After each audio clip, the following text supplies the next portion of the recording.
Do you know how is Bitcoin different than other currencies when it comes to inflation? How it's different from Bitcoin is not part of our Bitcoin specifically is the whole premise of Bitcoin is not to be similar to the current currency systems, the current fiat money systems.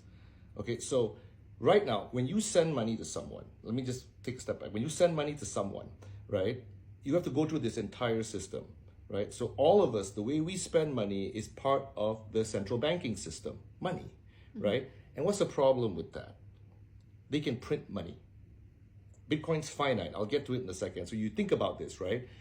It happens in all third world nations, not so much in countries like ours where your currency gets devalued. The government just prints, right? So I'll give you an example. When we were in Argentina, remember how people were telling us stories back in the day when inflation was hyperinflation back then?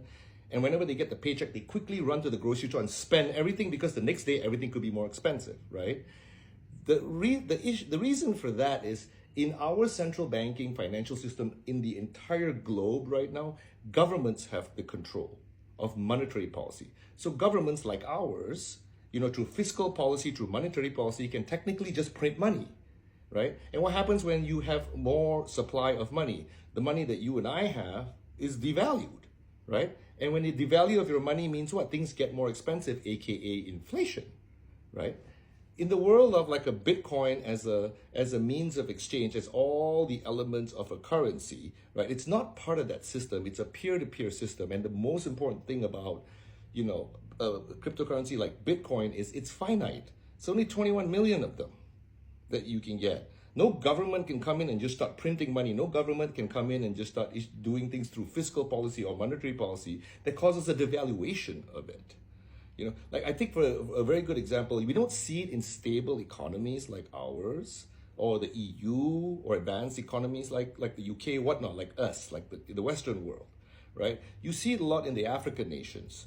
Like Ghana, for example, got to a point where they got rid of their currency pretty much because the government kept devaluing the currency that it became impossible for the currency to support the economy. So the economy moved towards Bitcoin.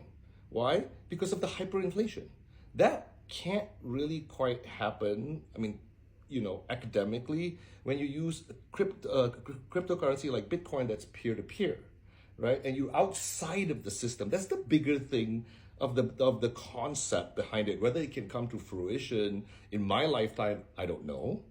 But the whole concept is really cool. Because like I said just now, right now, okay, when you take cash out of the ATM and you go spend your cash, when you Zelle someone money, when you wire someone money, we're all in the central banking system. We're all inside that financial system, right? So in that financial system, there's privacy issues, there's controls by governments on your money. They can debase it, they can devalue it by printing more, which we do so much, which is why we have inflation right now, right? Bitcoin, that can't happen because it's finite. And it doesn't have the intervention of other parties outside of between me and you exchanging the money through blockchain, right? As a government trying to debase it, trying to get involved in it, trying fees. Every time you send money in a wire, everyone takes their little piece. There's fees, transaction fees everywhere because we're inside that ecosystem. Bitcoin is outside it. Hence, one of the benefits is inflationary minimization, and also privacy, and there's so many other things involved in it.